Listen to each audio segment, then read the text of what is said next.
ધર્મો રક્ષતી રક્ષિત અર્થાત જે ધર્મની રક્ષા કરે છે, ધર્મ એની રક્ષા કરે છે, અને જે ધર્મની વિરુદ્ધમાં જાય છે એનું રક્ષણ તો સ્વયં દેવતા પણ નથી કરી શકતા. મારો તો એક જ ઉદ્દેશ્ય છે, વસુધૈવ કુટુંબકમ, તમારું સગડું મારું અને મારું સગડું તમારું છે. આવો એક પરિવાર બનીને સહજીવન જીવીએ અને આખા બ્રહ્માંડમાંથી દુઃખ, દરિદ્રતા, ઈર્ષા, લોભ અને અસત્ય જેવા તત્વોનો નાશ કરીએ. વિચારી જુઓ કે આખું વિશ્વ એક જ પરિવાર હોય તો કેટલું સુખ હોય.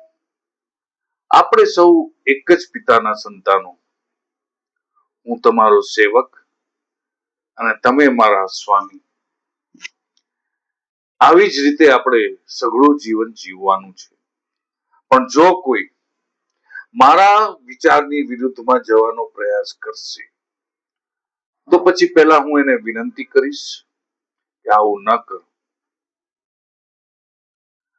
અને પછી થોડાક મિત્ર ભાવ દર્શાવી મનાવી લઈશ.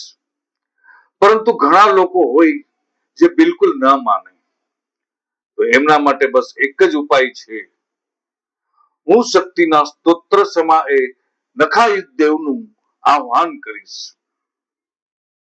અને પછી એ પાપીનો સંહાર કરશે મારા નખાયુધ દેવ, અને પછી એની સઘળી સંપત્તિ મારી. કારણ કે આપણે તો એક જ પરિવારના છીએ ને.